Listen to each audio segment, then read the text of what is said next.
We are 14. Welcome back to, I don't even know what 14 is. Episode 14. This is the VJ Singh episode. That's not happening. That's not happening. I forgot it was Players Week. What's that? I forgot it was Players Week. Yeah, it is. Totally We have to do players. Is my mic working? Did you even check that? Yeah, it's working. Okay, cool. Say something. Hey. Yeah, Okay, cool. yeah, you're good. We're good. What was I going to say? Also, like, we got jobs. You got kids. You got a sick family right now. Allegedly and all of that. Yeah. Yeah. Mm-hmm. But no, Players Week. It is an exciting week. So we're gonna break everything down today. You're coming a little bit blind, so I got a few tidbits here and there, but I think there's lots of talk this week. Lots happening. You know, lots of, as there always is this time of year, lots of fifth major talk. You know, all that rubbish. So we'll get into that. But first, we'll do our birdie par bogey from the past weekend, and we'll talk a little bit how you're feeling after the picks too. Yeah. Not in a great spot. Not great in a great spot. But first, let's talk about the Arnold Palmer Invitational. I don't know if you actually. I know you weren't able to tune in on Sunday because you were doing kid stuff. I watched a little. I watched a lot of it early in the week and watched the front nine on Sunday and the last two putts. Yeah, which was cool. And then obviously caught up. And no, I thought it was actually an entertaining week at the Bay Hill. I think that golf course is. Would I want to play it every day? No, it looks like it's just because it's so tough. It looks it looks awesome in the sense of how tough it is, but it's not my style of water everywhere. But they, I think this is why guys don't want to play the Honda, or not even called the Honda, the Cognizant, the week before, because that was hard. They were talking about like when they were putting their putters down, it was like slipping. You know, when you put your putter down, you go to lean on it. Like it was kind like of glossy. Everything was just gliding on those greens. Yeah. Which comes to my first par of the week was just how many pros were bitching, and I give it a par because. Sorry, I actually give this a birdie because that's awesome. Let's have them bitch. And I think Scotty had some comments, but it didn't seem like anyone's bitching was like, this is too hard. It's just like, this is hard. It's tough. This is really hard. Yeah. So I thought it was a great tournament, great winner, and great story with Daniel Berger, which we'll get to too. Yeah. I mean, that whole Sunday, to be honest, is gonna get a birdie from me. And you said you weren't able to watch the whole thing, but like I try and watch as much golf as I can. Sunday of a big tournament, I try and watch the whole thing, but I'm sort of drifting in and out, you know, with the ebbs and the flows. Of course. But that whole that duel between Akshay and Daniel Berger, like it was back and forth. There was 2-shot swings on hole. Like I don't know how many two-shot swings there were. Akshay was 2 over after the front, and Daniel Berger's lead went from at one point during round 3, it was 5 shots. Then by the end of round 3, which they had to finish on Sunday morning, it was 1 shot. Then it was 6 shots at one point. Like it was all, and Akshay just lit it up on the back 9, stuck on the par 5, stuck an iron to, 3 feet for eagle, just lights out on the back. And really, really entertaining Sunday. And there's a few things in here that I've seen our good friend Ryan French posting this week, but there was one where I think he's done this a few times. There's some guy who was dogging on Akshay. Oh, he loves that. Yeah, this guy's never going to make it past the Corn Ferry Tour. And I think every time Akshay wins or, top 5, he retweets it. And that was Akshay's 3rd win. I'm calling him the playoff king. He's got 3 wins now, and all 3 wins have come in playoffs. He's 3-0 in playoffs now. It was a really weird week for that tournament too, because usually that tournament is very, whoever has kind of high shot gain approach is going to almost win that tournament. He was losing strokes approach, and I think he was gaining around the greens like 12 strokes. Like he was first around the greens. It was absolutely nasty. The coolest moment I thought was when Berger, he had that massive fried egg in the bunker. Yeah. And because of a lot of people are looking at that and like, why did he go sideways? With how it didn't matter how high he hit that ball out of there, you weren't going to get any spin, and how glossy those greens were. And it was going in the water. It was going in the water. Yeah. Unbelievable bogey. Because on top of that, where his ball ended up, right against the collar, that was because it wasn't a good. They were actually saying on the broadcast they were surprised he took it that far right. I think he was just looking at where it was from how over easy that egg had been flipped or not flipped. Yeah. It was sunny side up. It was just right. It was still wiggling in there. That was a good lesson in course management for everyone. Absolutely. But then you do that, right? And Akshay makes a birdie there. And he makes that great putt for bogey too. But like, it's a good test to, like, if you're betting, I don't really bet much anymore, but I remember, I think it was at 9. Berger was like minus, yeah. Well, you can see why I don't bet. I think it was like minus 8,000 to win because he had like a 5-stroke lead through 9 or something like that. Yep. And Akshay was like plus, I don't know, 1,200 or something like that. Those are the type of bets that always interest me. It's like anything can happen, especially at the Players this week. You could see a lot of that, especially as you get down the stretch with a lot of scoreable holes coming down the stretch. But it was sick. It was sick. Akshay just that putter. A lot of is he anchoring talk. Saw Michael Kim came out and said, like, when you're in person, you can clearly tell he's not anchoring. But I heard a funny idea. No Laying Up was basically saying you should put you're going to have to change the rule to make this work. But if you are using long putter, every putt, you got to put some chalk, like a pool cue. And if it's on your shirt at all, then you get a penalty stroke. And if you're wearing a white shirt, it's got to be like, it's got to be black, pink, whatever it is. But right now, it can touch your shirt. It just can't touch your chest, which is where you get that kind of gray area. I saw something where someone suggested it was either the putter's got to be the shortest club in your bag or it can't be the longest. So basically, like, it's something like that. I don't know, which I thought was interesting, but it's a good idea. I think when we're getting there, I think we need a length limit for sure on them. Yeah. I don't know if you ever tried putting with a broomstick. Oh, I can't. I understand it. When Akshay explains it makes sense because he says he sort of makes he holds it with one hand, there's the other hand up here is like a triangle, and he basically just this like one up the top is just like a pendulum. But there's no way in hell. And it's not like, I miss one way, I miss every way. Oh yeah, all the time. I have no idea how he does any sort of control. I know Adam Scott obviously has used it forever. At one point, he was using the long putter for short putts, and then the short one. Yeah, 2 putters in the bag for not for an extended period of time, but yeah. But you can tell Adam Scott's not anchoring at all. But there's a couple, him, Bernard Langer, where you're like, they might be pretty close. But no, I thought it was a great Sunday. But my main birdie goes out to Daniel Berger. A lot of people casual golf fans probably don't remember Daniel Berger for how good this guy was. From 2021 to basically the beginning of this year, he lost about 27 months due to injury. And there was the back, there was his hands and his fingers, battled back. The guy, he was kind of... trying to find the word. He was kind of arrogant before in a lot of ways. Like he's got that. This is going to sound really bad. He's got a punchable face. No, I wasn't going to say punchable, but he's got that looking face. Like he's got that kind of looking face, which is anyway. I think it's a punchable face.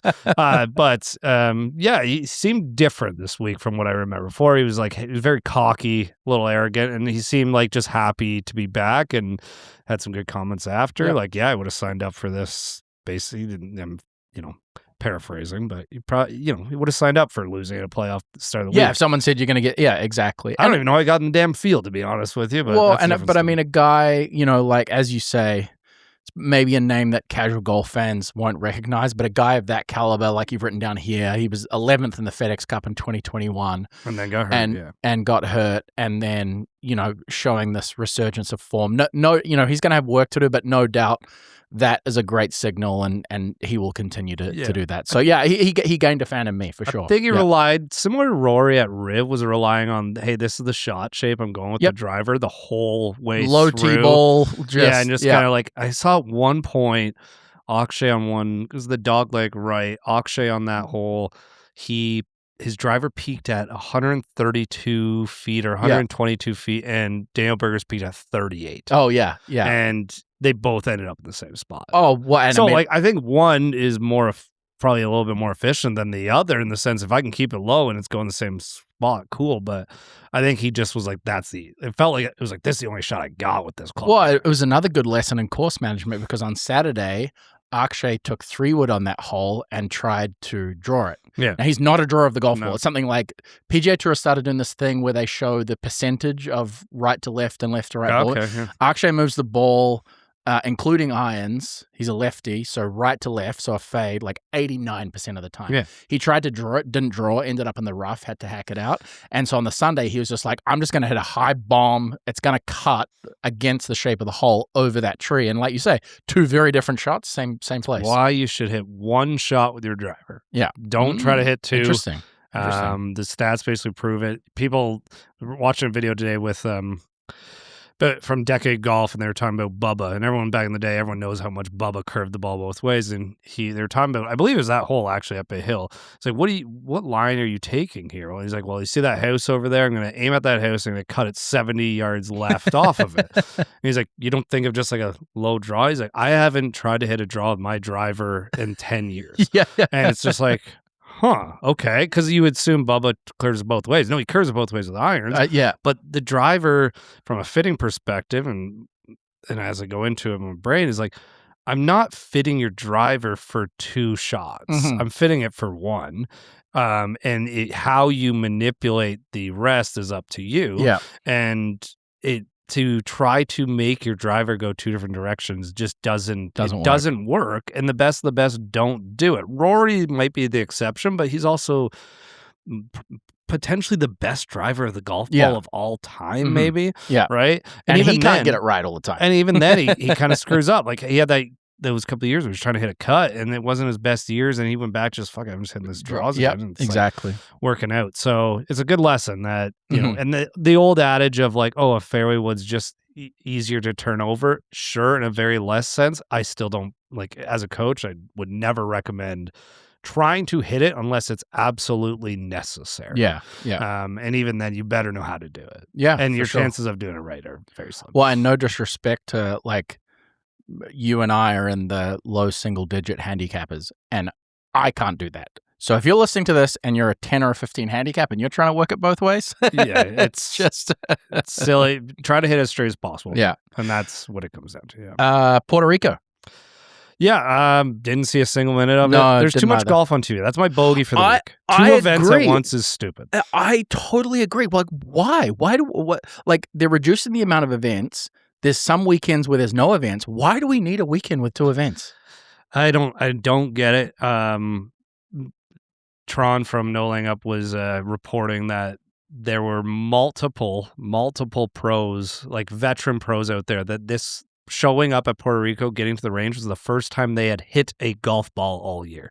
That's what you get with a field like that. Like, they're just like not didn't play in a tournament, like didn't hit a golf ball all and they're year. Just lollygagging. Exactly, because it's like, whatever. I'm sure, I don't know, there's not really appearance fees or whatever, but like they're just like, maybe I'll find it out there. I'm gonna go play. I'll take the family down for a holiday. Exactly. I'm gonna hinder a guess of my boy William McGirt, and Ryan Palmer. I did some quick research. It looked like Dirt had, that's a nickname I came up for him. Okay, nice. Dirt had not played since September of last year on the Corn Ferry Tour, and Ryan Palmer was kind of late last year on the pitch.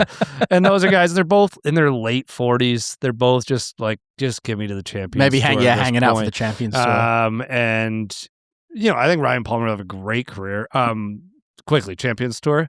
Zach Johnson? Triple bogey of the week is Zach Johnson. That is the best tweet I saw was, this is the worst thing that's ever happened to golf.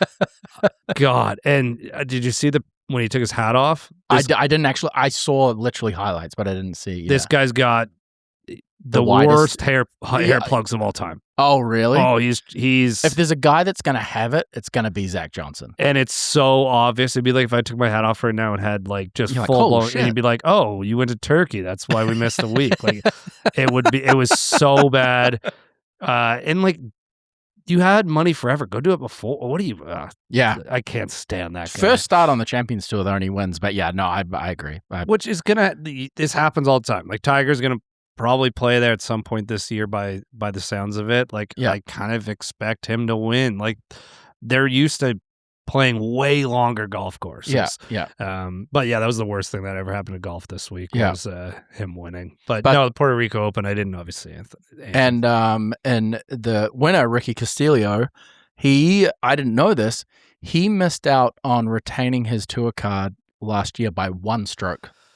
And so that's going to get a big birdie from me, come back, in the winner's circle, and now he's exempt for the next 2 years. So that's a massive swing for him, which is cool. John Daly II had a great showing. That was shocking. Yeah, I think I said here last week, like, chill out a bit, but that was awesome to see. He kind of really lost awesome some steam down the stretch. I think he last round finished +2, but he was tied for second at one point. So that's got a lot of promise. And also as you wrote down here, Blades Brown. I mean, that kid might be a problem. Yeah. In the sense like he's not even 19. Well, and Miles Russell made the cut too, and he's 16. That's also a problem. But not 19. Going the Akshay route. Did you see Tiger calls him ashtray? And did you hear the story behind it? Yeah. He's just like, I give people nicknames. That's yours. And he's like, and I guess Akshay just told him to go fuck off, basically. Like, first time ever meeting Tiger. Like, that's how you get in Tiger's good books. Yeah, I think it's just like rib it right back to him. Exactly. And then I think from there, he's like, get this guy on the team. Yeah. We got to bring him in. Well, because he had the Freudian slip on the TGL interview where he called him ashtray, and everyone thought, this motherfucker doesn't even know his name. But there was a story behind it. Yeah, that was awesome. That was a birdie for the week. I'm going to give a par. Do you have anything else from the week that was basically?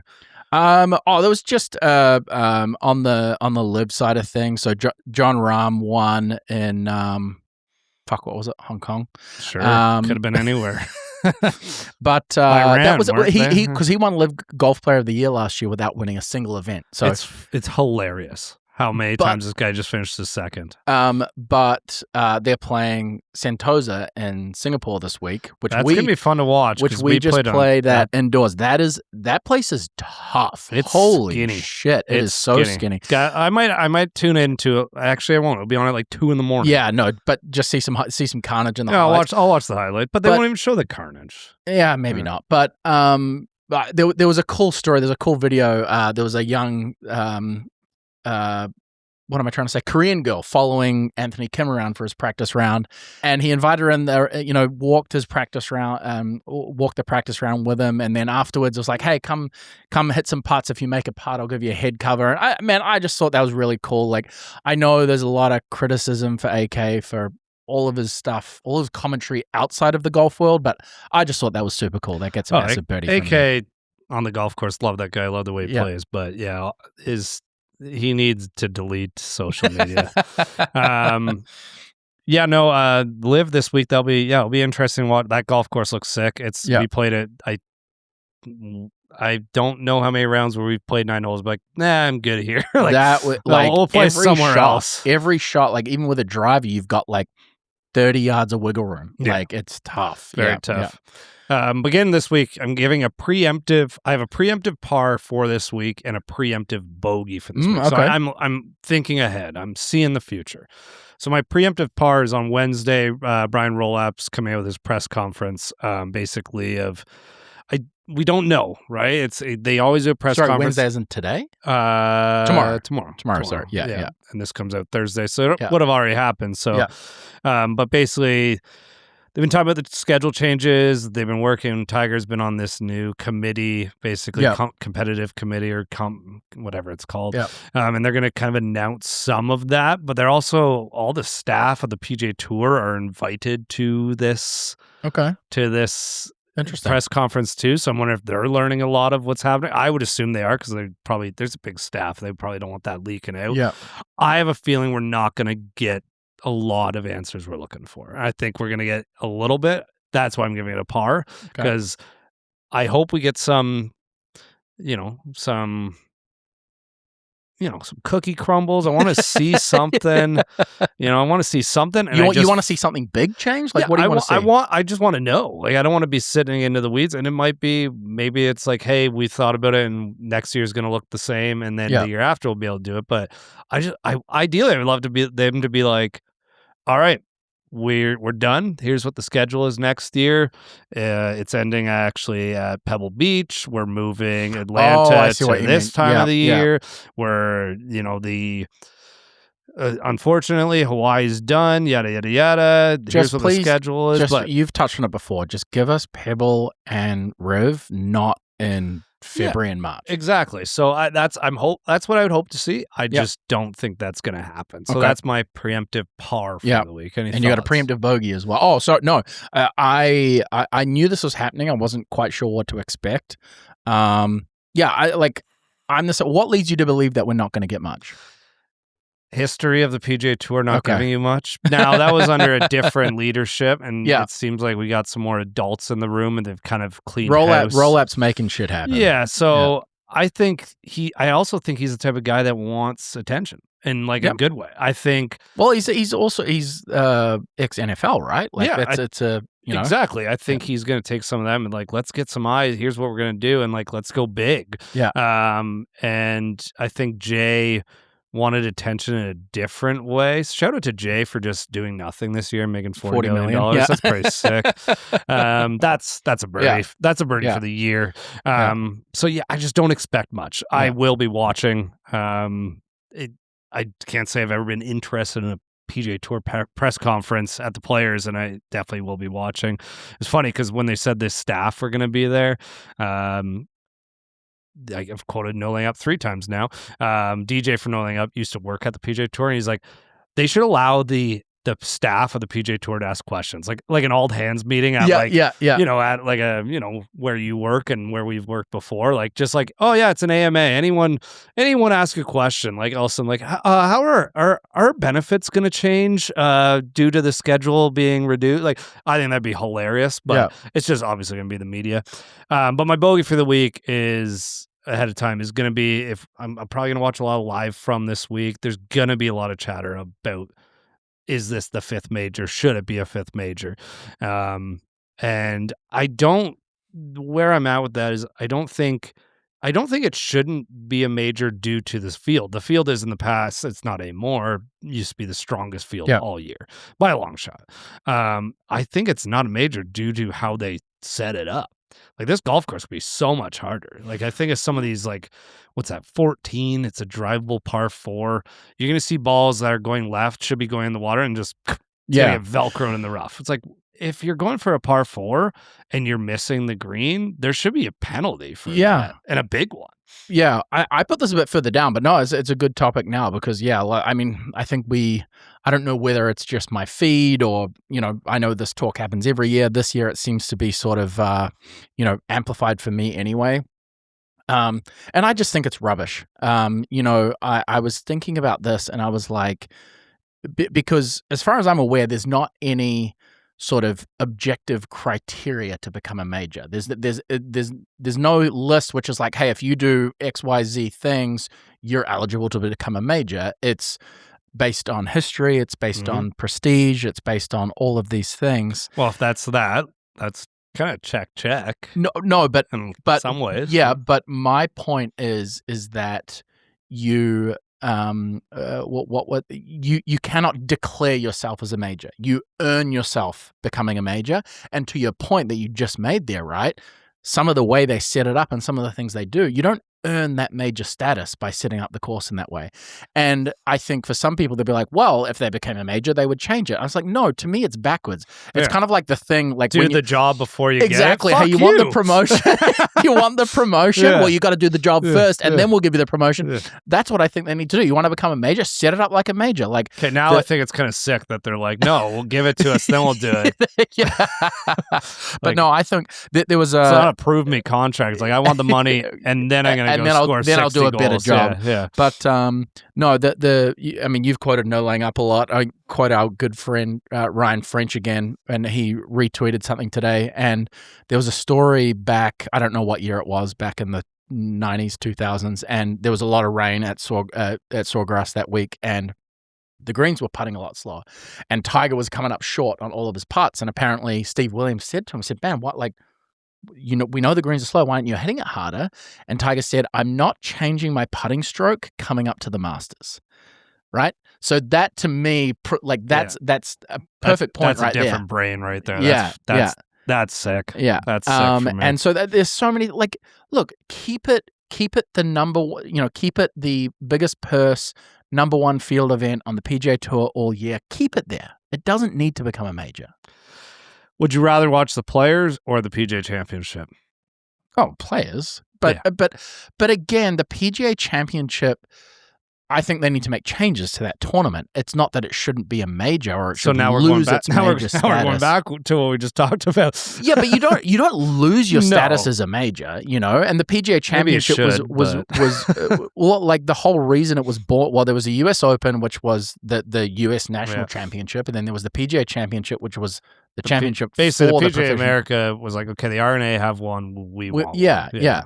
And they're just doing a shitty job of it. Terrible job. Yeah. And this year it's gonna where is it this year? At Ronamink, and it's short, and we've played that one indoors too. Yeah, they are going to rip that place to shreds. Yeah. I just remember a couple of years ago at Valhalla, it was like, winning score to par for all the majors was like, I don't know, -8, and Valhalla was like -22 when it came down to Bryson and Xander. It's silly. Anyway. But do we need to get to where we were at last week and what happened? You want me to cut that out? No, and in usual fashion, I absolutely kicked your ass again. No, Scotty beat Corey by 1. And he played like garbage. And so did Corey. Yeah, okay, sure. But from my perspective, if I'm looking at it this way, if you're looking at it objectively, I can't beat Scotty Scheffler when he shoots 2 under. Yeah, and is horrible. I can't find a pick. Now, Rory was probably the next pick. He WD'd. What was our rules for WD? You don't get any penalty for that, but you don't get any money, obviously. Yeah, like I don't win any more money. No, if it's a WD, then like we're gonna have to assume good intent here. It's just the same as you just get no money. I think with a W, unless you make the cut, then you technically get last place money anyway. That's how it works on the PGA Tour, but you wouldn't know. But neither would I. But so I was obviously on Rory. There was a couple other guys I was looking at, and I'm at the point where I names in a hat. It's basically names in a hat. I have one last. I said last week, if I didn't beat you in both of them, and the Puerto Rico Open, we didn't know anything. Let's be honest. We were throwing. I'm sorry, there was a lot of math that went into mine. You picked some random Joe Schmo. I actually put some effort into that. Sure. And I kicked your ass. Sure. But as I was saying, I'm giving myself one more. I'm giving myself one more, and then after that, I am going. If I still lose to you this week, I'm going 10 players in a hat, and I am literally I'm going to put them all literally in a hat on the pod. I'm going to pull it out. I think that's going to happen because I have the first pick this week, and I am very confident. And I'll tell you why in a second. I have a bone to pick about you having first pick. You had first pick in the real tournament last week, and now you're getting it again. Okay, you know what? I'll throw you a bone. You get first pick this week. I don't want it. Okay. I don't want it. I don't want to hear it. I don't want to hear it next week when you finally beat me when that was my guy. Don't want it. Don't want to hear about it. There'd be a Taylor Gooch asterisk next to it. Yeah, next to it. I don't want the Taylor Gooch. Okay. Yeah. But just quickly, you are 1-1-7 on me for the season. You've beat me once, tied me once, lost 7. Get the extra $50 for obviously going 2-0. You're up 100, and I'm now 4.2 million in front of you. So I just need to, even if you get a win this weekend, I just need to make the cut, and you won't overtake me. Hey man, the win for me is just spending time with you at dinner that night. Like I don't. It's not about the money. I don't care if I have to pay. If you have to pay, I'm just expecting you now to be like, hey, can we throw in like iCloud photos? Yeah. Inside joke. Yeah, I'm also not going to like when you get to choose the restaurant. Yeah. I need to make sure there's a kilometer radius of where we're picking, or else we'll end up at someplace in Toronto. And yeah, all right. I think I already have my pick, but yeah, obviously, yeah. So players, we've spoken about it a lot, but this is my pick for this week, and I'm going to rattle off a few things, which is going to sound it's a little bit long, but anyway, of the last 6 winners going into the week of the players, every single winner has been top 19 in strokes gained tee to green, top 11 in strokes gained total, top 53 in bogey avoidance, top 62 in birdies, top 58 strokes gained around the green, top 77 in strokes gained approach, and entered the week top 11 in the FedEx Cup. And how many people does that put? One person this year. Okay. And that is my pick, and that is Jake Knapp. Ooh, okay. And that's for the second time I've picked Jake Knapp this year. I was not expecting that. No, I know. I love throwing curveballs at you. What were you what were you expecting, by the way? I don't know. I based on those numbers, now we really were stretching some of these stats. I don't even know. Who came up with this? Not me. Yeah. Yeah, that's it. Where do you even get that stat? Like that, regardless. In the depths of Twitter, man. It is, of course, that he could tear apart, right? He hits it so good off the tee. He's just been so solid this year. It is a course, though, where course fit, if you look at the history of course fit, prior to the tournament and then what happens in the tournament, it's like, just throw it out. You may as well bomb do you want to know who's the top 5 in course fit this week? Sure. In order, from 1 through 5, Andrew Putnam. I'm taking it. No, I'm just kidding. Aaron Rye, Lucas Glover, Brian Campbell, and Joel Damon. That's the top 5 course fit.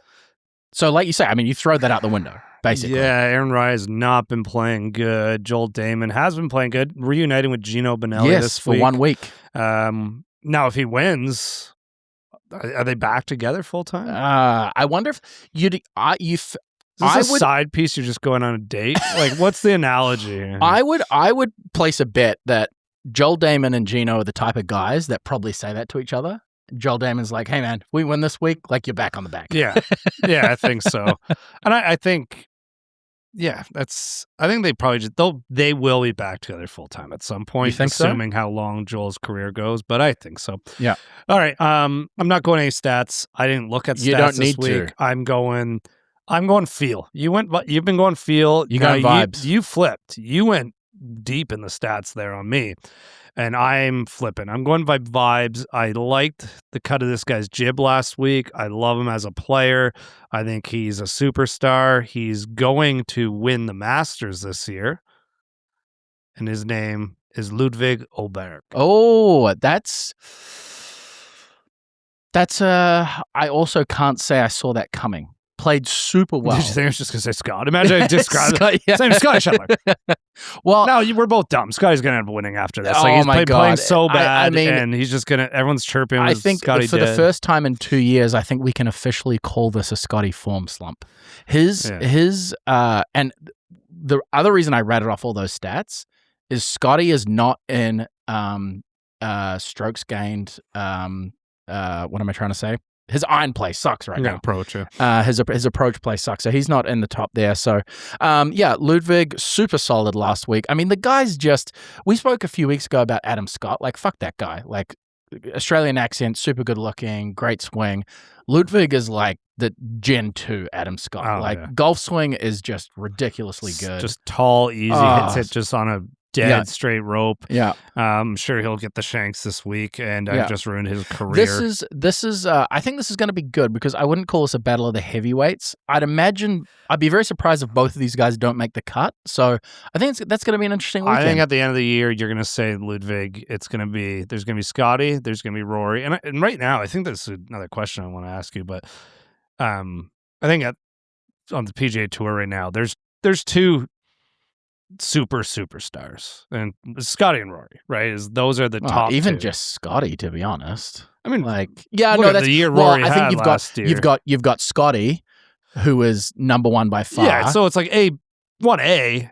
No, I don't think Rory's 1B. No, it's like you got Scotty, and then you've got a big gap to Rory, and then you got a big gap to everyone else. I think that's that's unfair. And when Rory wins this week, now you can cut that clip too. But I think by the end of this year, you want a chance. You want a side bet. You want a chance to win half of your $50 back. Probably. Well, I was just gonna say, like, we could have a side bet on. No, that doesn't work. Don't worry about it. It's fine. We each get Scotty and Rory on top of this No. So I think that's cool. What you get Scotty, I'll take Rory. So we have 2 guys each this week, and combined, but it doesn't count. Doesn't count for overall picks. Yeah, it's just for you to win your $50 back. Sure, Scotty's gonna win. Okay, so I'm taking Scotty. You're taking Rory. Should we flip a coin? Like, I don't. No. I want you to take who you want to take. No, I don't want Rory because I don't even know if he's gonna play. Ah, fuck. I was hoping for that. Okay. Yeah, I don't know. I like the idea.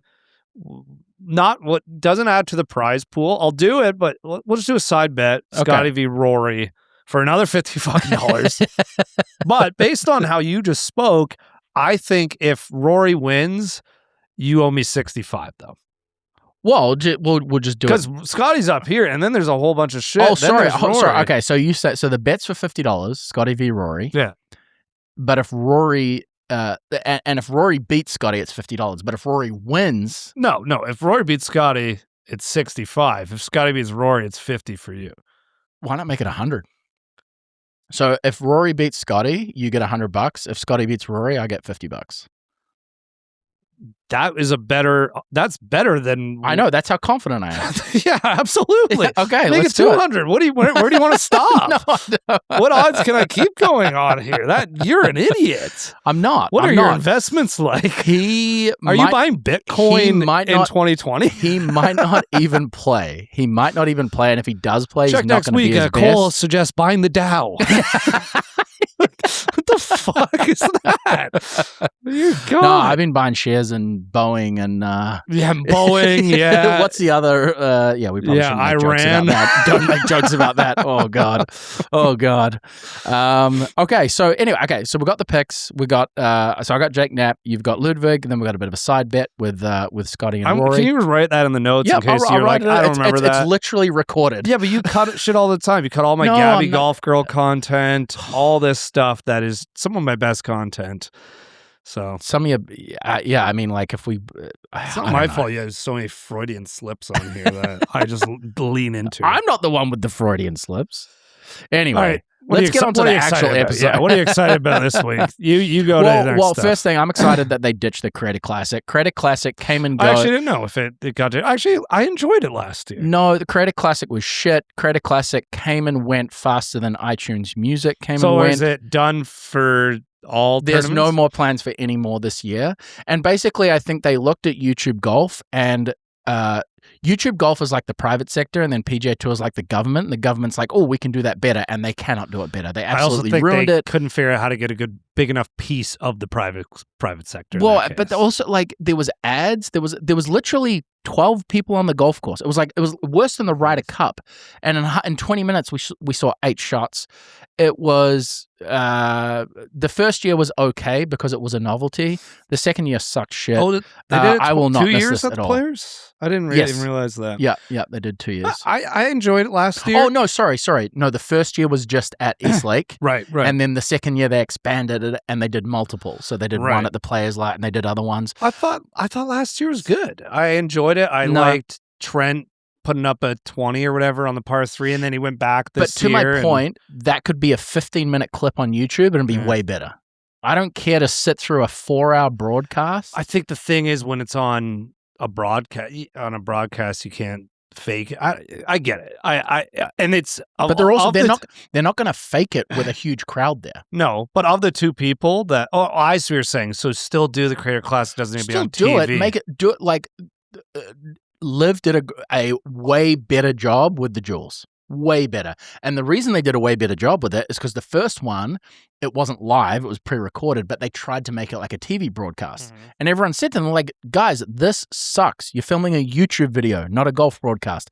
Please just film a YouTube video. Right. And like I say, and I think there's a reason they ditched it because everyone hated it and they're either going to rethink it or they're just going to keep it ditched altogether. It's weird that we are on opposite sides of the fence and I'm not on your side and you're not on my side. I know it is. It is weird. It's very weird. But I thought it sucked. I don't know why. I don't know why I enjoyed it last year. I don't know why. Gabby Golf Girl, probably. Well, that's why. Maybe I think that's why you're happy it's gone. Please she was getting don't say cut this year. Please don't say anything that make me have to cut it out. Speaking of cuts. All right. Next one. So, as you know, you spoke about the press conference of Brian Rollup coming up, changes all this, and part of the changes of this year is the shrinking field. So it's gone from 144 to 120. But which effectively it would have been smaller. No, it's actually gone 147 to 123 because of Brooks. So there's an extra 2 guys that made it in. I actually didn't write down who those 2 guys were. How did Brooks get in so quickly? It's. He must be top 50 in the FedEx Cup somehow. I think maybe it was part of the deal that he got. Yeah, I don't know, the returning members program. Let's look it up. We should anyway. Yeah, we should look it up. While you look it up, this is going to get a bogey from me in general. To me, less golfers on the course is worse. Less opportunity for players is worse. I wrote this as a separate point, but also as our good friend Ryan French reported, they did this to promote more competitive golf.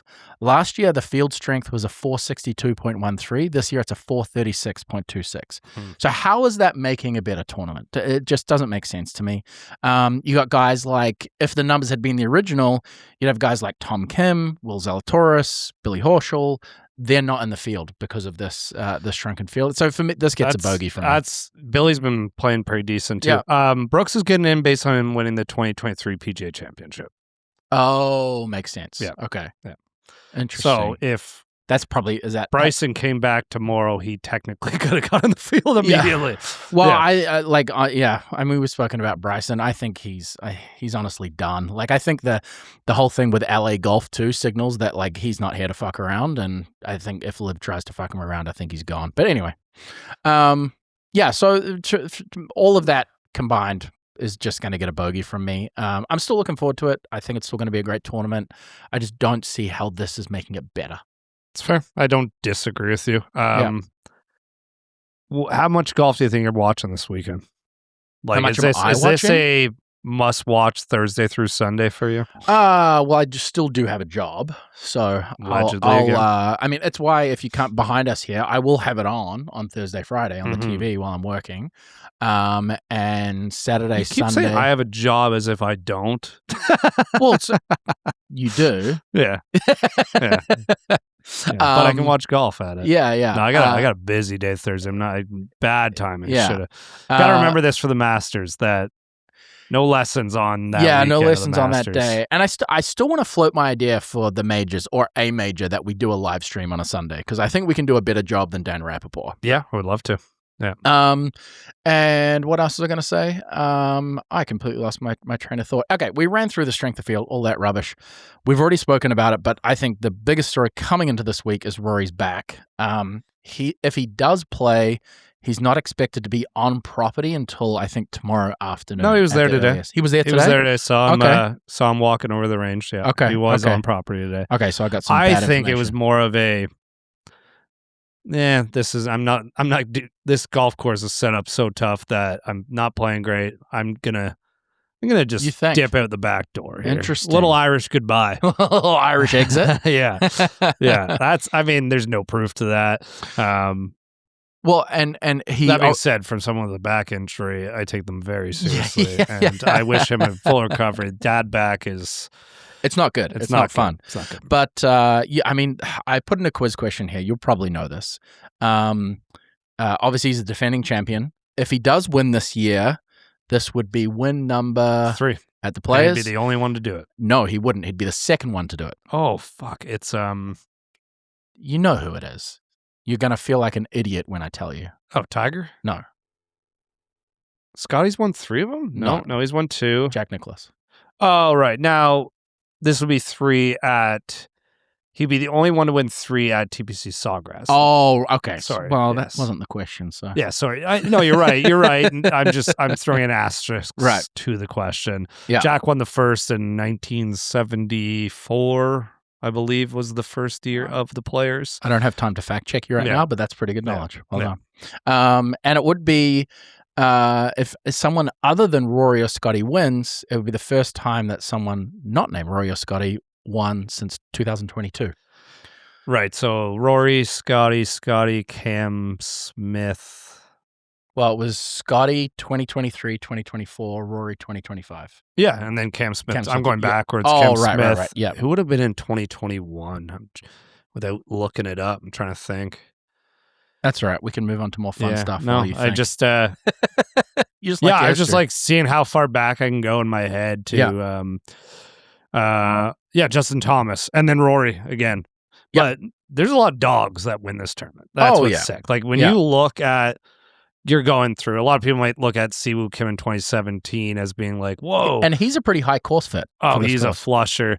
But even like Kuchar in 2012, like that was kind of the height of Kuch. Kuch was a dog back then. He's also missing out on the field this year because of the reduced field size. Yeah, no one needs Kuch there. No, I know. I'm just saying. Go play the father-son PNC championship. Yeah, PNC from 6,000 yards. Like Tim Clark. Do you know who Tim Clark is? No. So Tim Clark was an absolute flusher of the ball. His career basically ended once they stopped anchoring. So he had this wrist issue where his wrist, I forget what this means, this way and this way. Hinging. He couldn't. Yeah, he basically had no ability to do that. And then with the putter, he couldn't hold on to it. I don't know what it was. But basically, after they banned that, I don't know if Tim Clark ever really played again. So Tim Clark was a different cat. South African too.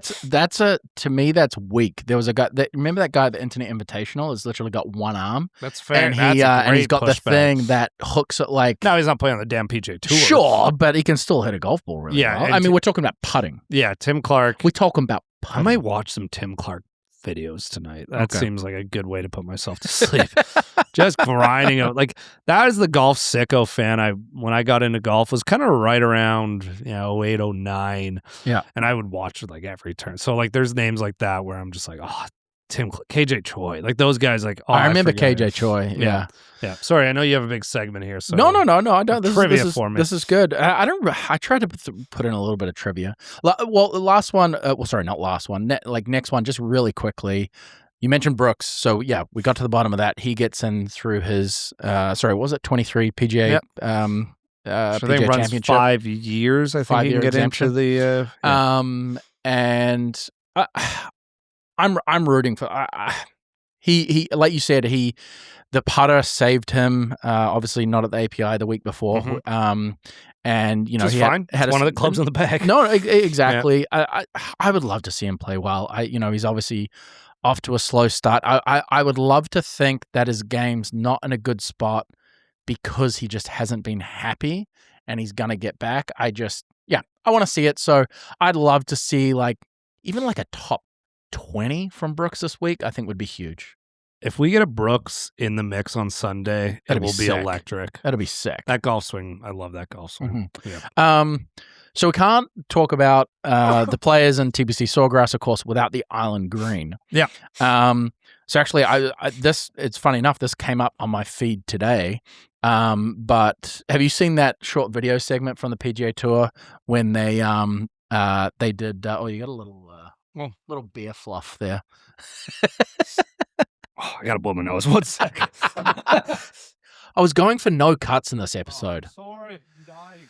All right, quickly, you were about to describe a video from the PGA Tour. I had to run upstairs quickly. I do have a question for you, though. I'm out of breath. Notice on the counter upstairs, you just had an empty can of beans. Were you just crushing beans for dinner? Your wife's away and you just ate can of beans? I think that's actually, you probably noticed the kitchen was a little bit of a mess. It was it was burrito bowl last night. Oh, nice. Yeah, so. And do you buy pre-peeled garlic? If I'm feeling lazy, I do. Okay. Yeah. The genuine garlic. There was a lot of judgment up there. Clearly, I just was up there. I didn't even blow my nose. I was just judging everything. I just got raw beans and peeled garlic. And I just mix it all together. You just put it in the microwave in the tin, and it was just sparking everywhere. Okay, sorry. I'm not that much of an animal. Sorry, anyway, PGA Tour came on the video. Yeah. No, so this is back in, I think it was 2023. And they had, I don't know if it was prearranged or they just asked permission from groups playing Sawgrass that day, but they had 95 amateurs come through and they measured all of their shots and scores and everything on 17. So out of 95 players, the first stat is very telling. because out of 95 players, there was 175 attempts to hit the green. Yeah. So that's the first thing. There was a total of 102 balls in the water, which is 1.07 balls per player, compared to the pros average of 0.12 balls per player. 56% of shots found the water, and at least one person in every group hit a water ball. Now, have you looked at the notes? Because I was going to give you I'm not looking at anything. Over under the average score on the hole, over under 4.5. From those groups of the amateurs? Yeah, from the groups of the amateurs, the average score for every player out of those 95, over under 4.5. Definitely over. Yeah, definitely over. 5.37. There's too much. It's the walk from. There was a great video today, actually, too, from Tony Finau. I don't know if you saw that one, talking to his caddy, and it clearly he's got a new caddy on the bag. He's just kind of chalking through his process, but they basically get to the par 3, and he's like, we really need to write the notes of where the wind is on 16, because when you get over here, it's kind of like in a tunnel, and you can't really feel it. It's always the same, but it's going to feel different, and I know that, and I need you to write it down, and yada, yada, yada. And you just got to trust it. Yeah. And I think that's what JJ Spawn tried to do last year in the playoff, and sailed it over the green. So exactly. Who knows? Exactly. And so what I was saying with that is, like, so you have that, and then it's obviously the most famous hole on that golf course, one of the most famous holes in the world, and now you're thinking about it probably your whole round, and you're so excited to get there, and then you're like, I only got one shot, like I just paid $800 to play this golf course, blah, blah, blah, blah, blah. And it's the type of hole that can completely make or ruin a round. And most golfers, especially amateur golfers, and not professionals like myself, that was a joke. They're golf professional, not professional golfer. There's no spin control. Well, I play in professional golf tournaments when I play tournaments now. So, there's no real spin control with their wedges. Most of them are not getting with enough spin. And it's a green where, regardless, like, A, they're not knowing what club they need to hit to either reduce spin or add spin. Yeah. And B, they're too fucking stupid not to just aim to the middle of the green and then try to figure it out. I'm going to reach out to those 95 people and tell them they all, I bet, send me the video, because I have a feeling if we watch their starting line, where was the pin?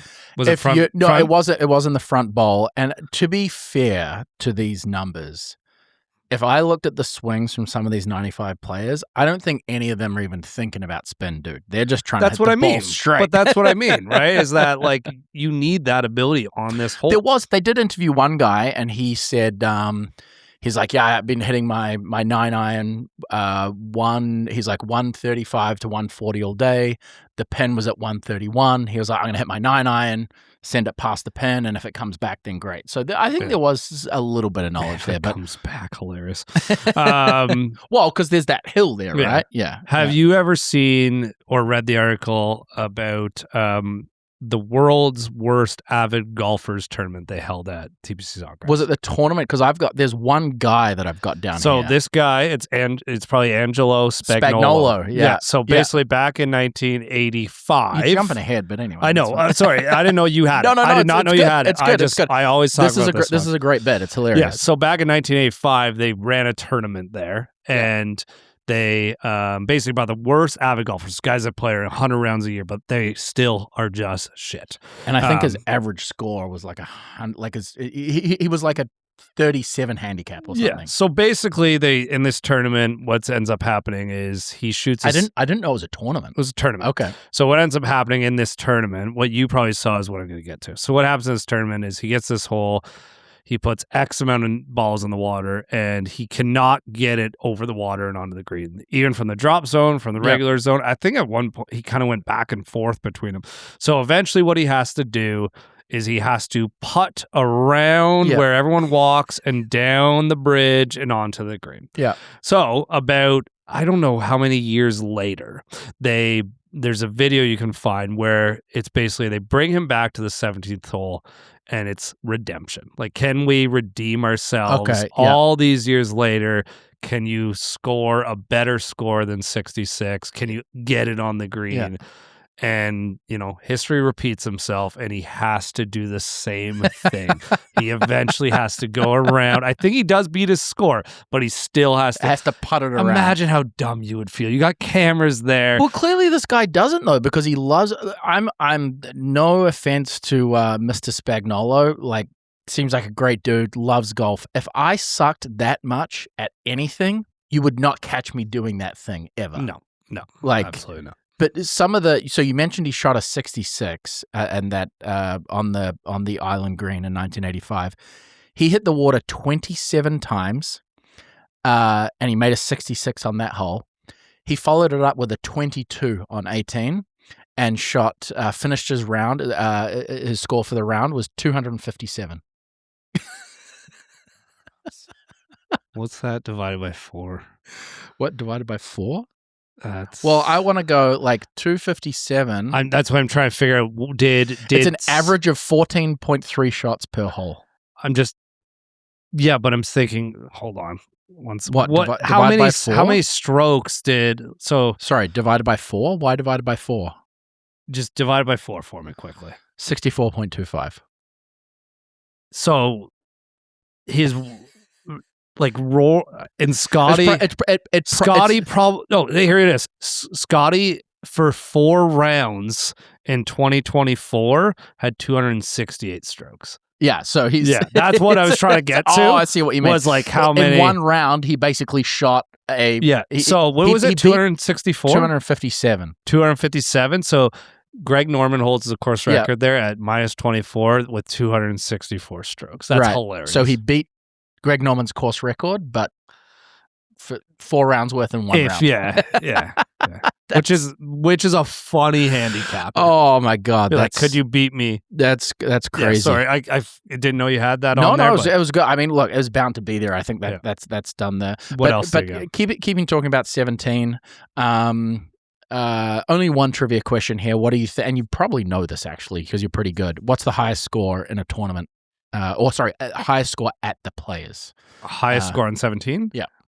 I actually don't. It's back in 2005, so it's not that 20. Can you give me the name? Bob Tway.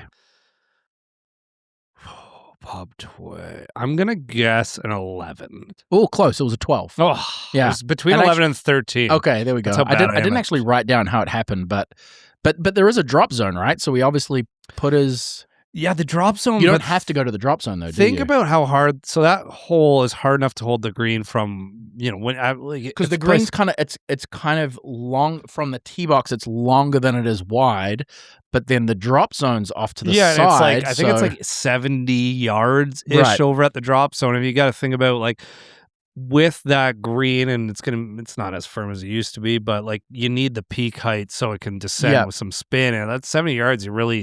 You don't get a big chance. You basically got to almost just get into the bunker and hope. Yeah. But that's good shit. The best is the videos at the end of the week where it shows every shot, and then you got guys I'm pretty sure one guy hit the island a few years ago. Do you know the island out in the water there? Oh, where the tree is. Yeah. The guy landed there. I was like, is that in play? Could I, if I can they get should have there, a little can I boat, hit it? like a little dinghy No, or you should something. be able to go hit it if you swim over.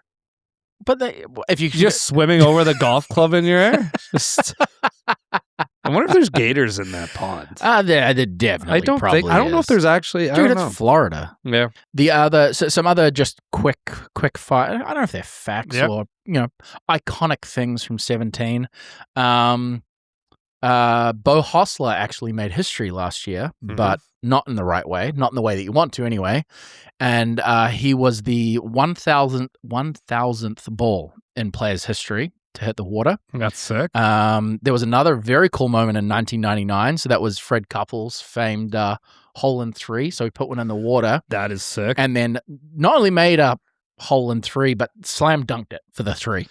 I have a buddy that has doesn't have any hole in 1s, but has a hole in 3. Oh, that's and I don't rough. know how I found out years later how everyone didn't just call him 3 for the rest of his life. That's a perfect nickname. And I've talking about that last year.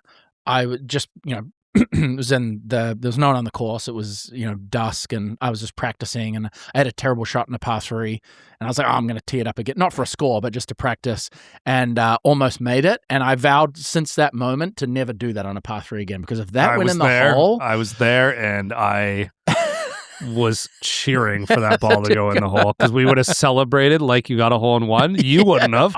We would have celebrated, and then you would have had to, because it was at men's night. I think it was. It was at men's night. You would have had to go in there. No, it wasn't at men's night. It wasn't at men's. You were there, but it wasn't at men's night. I'm pretty sure it was men's night. Really? Yeah. And that would have been hilarious, because we would have been celebrating. We're like, oh, we got a hole in one. And then I would have just been walking up like this. I think you have to go straight to the car. You just got to go, the meal's someone else's. Yeah, I don't know. Anyway, and then of course the last one, everyone knows the famed better than most coined phrase was, of course, Tiger's 60-foot triple breaker that he made for birdie on 17. And yet the other thing about 17, I didn't realize this. Pete Dye did not design that as an island green. His wife did, yeah. Well, no, not only his wife, but it wasn't meant to be an island. He actually took a bunch of sand and dirt out of there to build the mounds around the rest of the course. I guess didn't know where the water table was, or who knows, but it just filled up with water. So kind of happy mistake, which is kind of cool. But you'll like this next bit, because was, again, quoting No Laying Up. It looks like it's going to be a very different tournament this weekend to what it was last year. So if you remember last year, it was very cold. There was a lot of wind. Of course, they had to delay the playoff until Monday. Going to be anywhere from 19 to 23 Celsius. That's 66 to 73 Fahrenheit. Not much wind to speak of right now. Maybe some showers. Sounds nice. And I think it was Tron from No Laying Up was walking around today, and he said it is firm. Very firm. I fucking love that. So plenty of big bounces, players struggling to hold the green. Mike Kim actually commented on the tweet, and he's like, stop stealing my content, and then just retweeted it and was like, everything that guy said. So it looks, I think we're going to be in for hopefully a really good tournament. Do you have anything else? We've spoken about the fifth major. I got a couple random stats here. Yeah, let's go. And then some to wrap us up with. So this from Golf Digest, they just have, I'm just going to list off, I think it's Players Championship, fun, fascinating facts. Mm-hmm. So there have been 42 different winners. Okay. Only one repeat winner. Do you know who that is? Scotty. Nice. The next couple stats I'm not liking based on our bet right now. Sorry. When you say repeat winner, the only person to defend. Yeah, exactly. So the best finish by a defending champion, Rory just won. What do you think the best finish by a defending champion is? It's got to be second. T5. Oh, wow. Okay.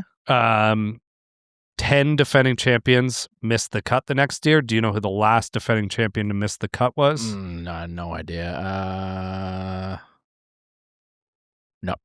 Rory McIlroy. Oh, yeah, of course. That makes sense. Not great. Yeah. Jack has won 3. Yeah. There have been 8 golfers who have won it multiple times. So Jack, Steve Elkington, Hal Sutton, Fred Couples. Do you mean Steve Elkington. Elkington? Mm-hmm. Not Stephen Elker. No. There's a Stephen Elker and there's a Stephen Elkington. Steve Elkington. Wow, I had no idea. Fred Couples, Davis Love III, Tiger, Scotty, Rory. Okay. The average age of the winner is 32.31. None of these are helping me right now with this Rory thing. Now, I don't like that either with my Ludwig. Why the average? Yeah, Rory's older and Ludwig's too young. So it's not looking good. Well, it's a more mature tournament. How much money do you think Jack won when he won the first one in 1974? Probably $25,000. Close, 50. So, okay, yeah, that's not bad at all.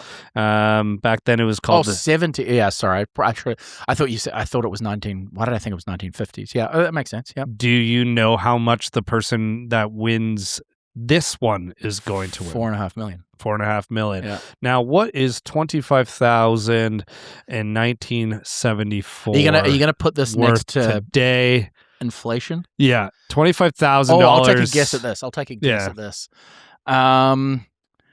25,000. I mean, I was going to do some quick math in my head, but we've all got computers today, and my math sucks. I'm going to say $500,000. Only $164,000. Holy shit! So I suck. Golf's The money in golf continues Yeah. to rise. So 25 grand. So he won the equivalent of 164 grand, and this year's winner gets $4.5 million. That's crazy. Yeah, Scotty has the most money won of all time at the Players. In 5 starts, he's made $9.2 million. Wow. Rory is in second with $8.2 million. Again, none of this is great for me.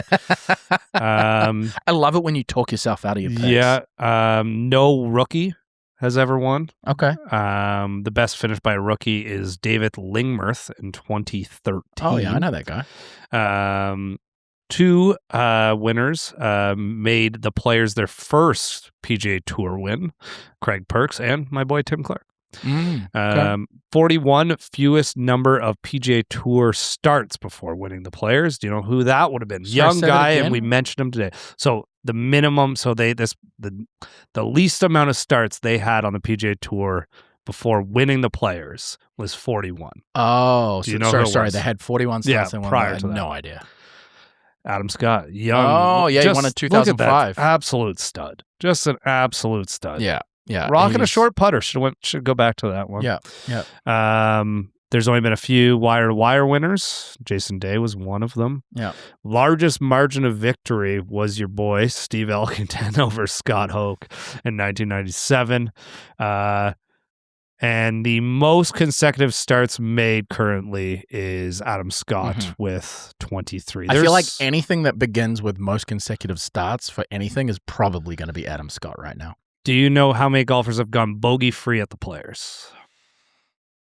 Like for the entire 4 days? For the whole 4 days. Oh, no. I was going to say in one history. round. None. Yeah. Do you know how many golfers have gone with just one bogey in the entire 4 days? More than 10 or less than 10? Less than 10. One. Greg Norman. He set that course record.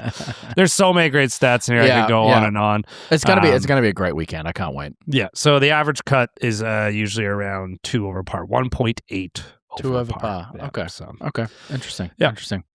Well, I'm looking forward to it. I'm really looking forward to it. Like I said, I want it not this weekend, but I want to keep my idea alive of doing a live stream for major or something. So yeah, the Masters falls on my wife's birthday, so that's a tough one. But I think the Open would be a good one because it's midday. So exactly. Yeah, we'll do the Open. I'm at live stream the Masters myself. Maybe I'll pop by. Yeah. Maybe I'll pop. No, you can just watch. You can be my one viewer. Comment. Yeah. Thanks, chat. Don't even show me out. Thanks, chat. Before we wrap, I got one thing to say. I want to pass my condolences to the Barber family. Jim Barber, getting choked up, passed away this week. Just a great man. Yeah. I know that you've known the Barber family for a lot longer than I have, but I made a comment today. For those of you who don't know, Jim Barber was the what do you call it? The founder of the Landings. Yeah, in a lot of ways, yeah. Yeah, the founder of the Landings Golf Course here in Kingston, Ontario. It's a course that I'm a member at. Wonderful community. The Barbers do an excellent job, and like I said, I've only been in Kingston a few years and only met Jim. I had been a member there no less than a few months, and Jim already knew me by name. Always walked up to me, shook my hand with a smile, and always cracked jokes about me being Australian because I'm not Australian. But you would never know that this was the guy who started this golf course. Nope. He was out there in the buggies, watering the gardens, just unassuming, humble, dirty hands. It's huge loss for the Kingston golfing community and the Landings Golf Course. So obviously Chris, Tim, Astrid, all the Barbers, dedicate today's episode to Jim. Yeah, and thank you for everything, Jim. Thank you for all the Barbers, and we're thinking of you right now. Yep. So that's it. I don't know what else to add to that. A great guy. Was able to spend time with him. He came in and was hitting balls at Celtic throughout the winter, which was awesome to see. Good spirits. Obviously, was very sick at the end of his life, and unfortunately lost his battle there. And we're thinking of him. Yeah. Yep, absolutely. Well, on that note, thanks, man. Yeah, thanks for bringing that up. That was a nice touch to finish. We will see you next week for episode 15. Maybe we'll do the VJ episode. Maybe we won't. We'll keep you guessing. And we'll find out. We'll find out just as quick as you will. Hope you enjoyed it. As always, hit the subscribe button. Help us out. We will review the players next week, obviously. I'm sure we'll have a lot. We'll have a lot to break down. I am hoping for an absolute Ludwig wins, and Scotty misses the cut, and Rory comes in second. And you just walk in here, just flop it out. Yeah. So we'll see you next week for episode 15. Peace. Thanks. Cool. Thanks.